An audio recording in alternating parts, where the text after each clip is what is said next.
Gone. The beats of the underground club banged and buzzed throughout the halls that stood below the surface of the booming city streets. The place was like an old medieval castle, except that it wasn't a castle.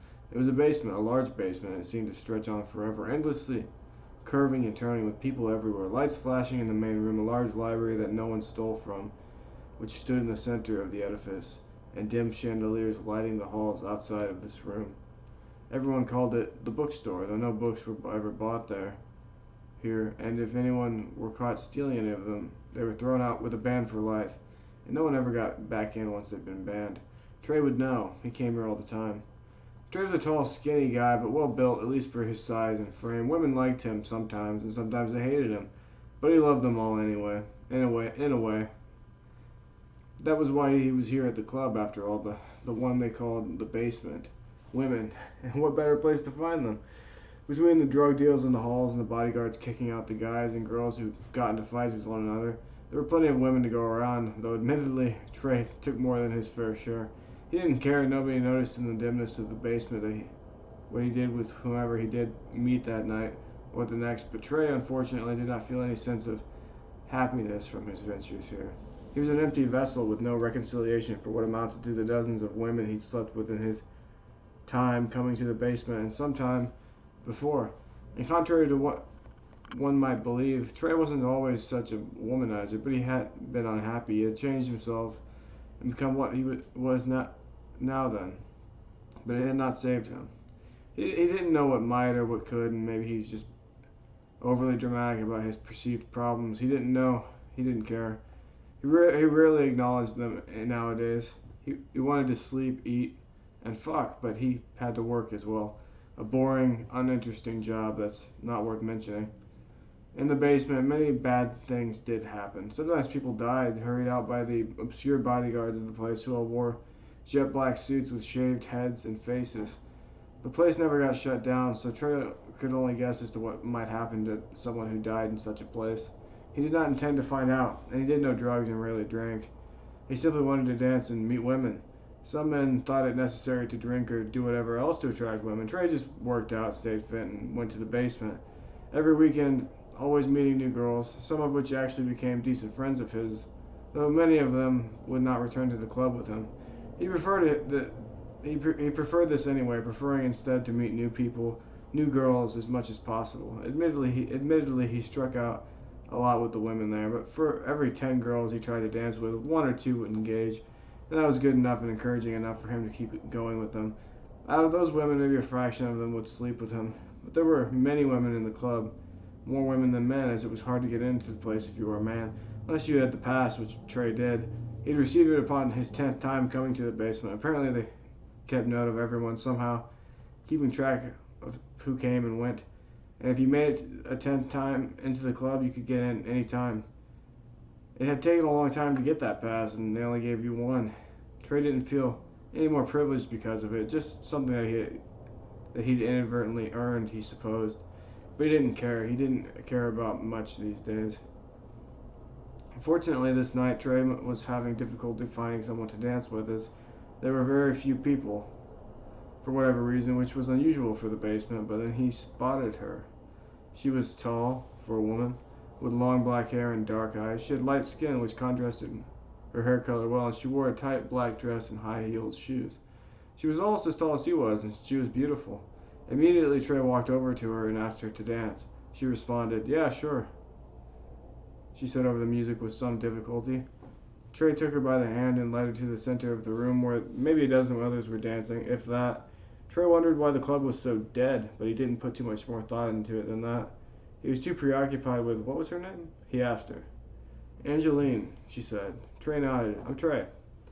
"Cool," she smiled, sizing him up. "Do you come here often?" Trey could not hear her, so she leaned in and repeated herself. She said, "Do you come here often, Trey?" She took a step back and smiled up at him. Trey smiled as well. Trey awoke to an alarm, his alarm. Turning over, he noticed something warm lying next to him. Taking a look, he noticed that it was... What was her name? Oh, Angeline. Right, of course, how could he have forgotten? That beautiful thing. Had they... Of course they had. He remembered fully, waking from his groggy state.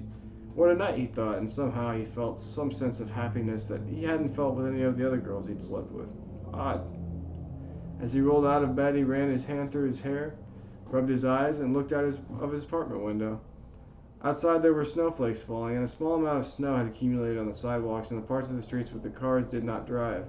It was a beautiful neighborhood that he lived in, quaint despite being so close to the downtown area of the city, and overall a good place to live. He lived in York City, a close neighbor to the great New York City, though perhaps not as large, making up for what it lacked in size and its night scene and of course everything else that came with the city life. Trey liked it here. It was like living in a small town, except that it wasn't a small town. It was a giant city.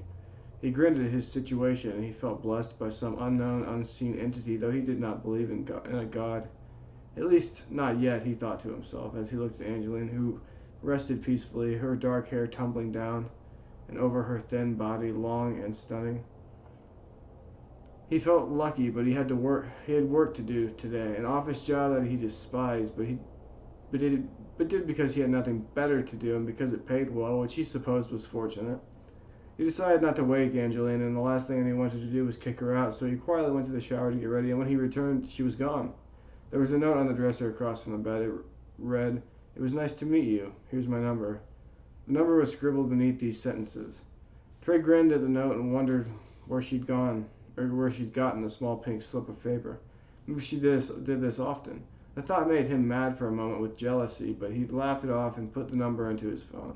He would send her a text later on, perhaps. Now he had to get to work. By the time that work was over, the day had accumulated to something quite uneventful. Trey wondered where the time had gone, and in his nicely pressed suit and coat and comfortable but stylish and professional brown loafers, walked back to his apartment. When he arrived, he could barely keep himself from sending the message. It read, "Come over later?" For a few minutes there was no reply, but then suddenly a message arrived. It read, "Help me, they're coming for me." Trey looked at it a moment, perplexed. He didn't reply. Another message came through. This time it read, "My address is..." The address was listed and Trey recognized it as it was not very far away from where he had lived. He supposed that made sense. What was happening? He decided it best not to reply. Instead he grabbed his coat once more and began walking towards the address slowly and cautiously. He guessed that it might be some sort of trick to maybe rob him, but he wondered why she wouldn't have robbed him the night prior if that were the case. Picking up his pace, he made it to the apartment building, which stood just a few blocks down from his own. When he got there, all was quiet. There wasn't anyone on the streets, no one walking, and no one standing by as bystander. He wondered why this was. Normally the streets were fairly busy, but he noticed quickly that the other side of the street was blocked off. They were working construction on this area, it seemed, though there were no workers today. Making his way to the front door of the apartment building, which had 2 apartments on it. Trey bravely enough knocked on the door to see if anyone would answer. He did not know which apartment belonged to Angeline. At first, no one answered the door, but after a moment a man came forth, seemingly from some sort of deep, hazy sleep, and opened it up. "Hello," he said grumpily. He was middle-aged, probably closer to 50 than 40, with a salt and pepper beard and a full head of dark brown hair. Trey wondered if he'd been asleep all day and what he did for a living, but he didn't ask. Instead, he talked about Angeline. "Hello," said Trey, obviously surprised to see the man, and the man did not seem at all surprised to see him. "Do you know a girl named Angeline?" The man looked at him for a moment, analyzing him, it seemed, sizing him up, and replied, "Who wants to know?" For such a nice apartment in such a lucrative part of town. The man sure didn't act like he had money, or so Trey thought to himself. Either way, he wanted to know what had happened to Angeline, and questioned further, "Do you know her or not?" "I might," said the man, and repeated, "Who wants to know?" He pulled a cigarette from seemingly nowhere, lit it, and took a drag. "I got a text message from her," Trey explained, eyeing the man annoyedly. "She said she was in trouble, gave me this address. Do you know her?" The man nodded. "Why would she send you something like that?" the man asked. "I don't know. I just texted her," Trey shrugged, "and she sent me it." The man nodded, seeming to believe him. "She lives above me. You want to check on her?" Trey nodded. "Mind if I come with?" "Knock yourself out," said the man, sensing that Trey wasn't planning to leave and grabbing a coat and walking outside. He had a pair of old bunny slippers on. "This way." Trey followed the man up some stairs into the apartment. The man had a key, so he figured he must be the landlord. That explained how he was able to live so comfortably. What's your name? Trey asked. I'm Henry, he said. Yours? Trey. Trey. The man. You Angeline's boyfriend? Not quite, said Trey. You seem like a boyfriend, said Henry. Trey took the comment off the cuff of his collar and nodded. This is it. Or this it? Henry knocked on the door, and when there was no answer, opened the door wordlessly. Trey took a look inside. Trey hummed. Looks empty. What did those texts say exactly, son? Henry asked, seeming somewhat more sympathetic. Nothing good, Trey remarked. Said someone was after her. After her, Henry asked, genuinely concerned. Who? Trey shook his head. I don't know. Is she here? No, said Henry. She would have come, he sighed. Trey nodded. Thank you for your help. He began to walk away. Hey, kid, Henry called after him. Let me get you my business card. I'll let you know if I see her. Why? Asked Trey. It's not like I'm her boyfriend or anything. You seemed to give a shit a second ago, said Henry callously. Here, I'll just give it to you. You send me a text and I'll let you know when she's back. You're obviously worried as hell. So am I, to be honest with you. You don't seem like someone who would be so quick to trust, said Trey. What is it? What's your number? Henry gave Trey his number, and that was all the interaction they had that day. Trey returned home tired, but before he slept, he whispered something to himself. Where is she?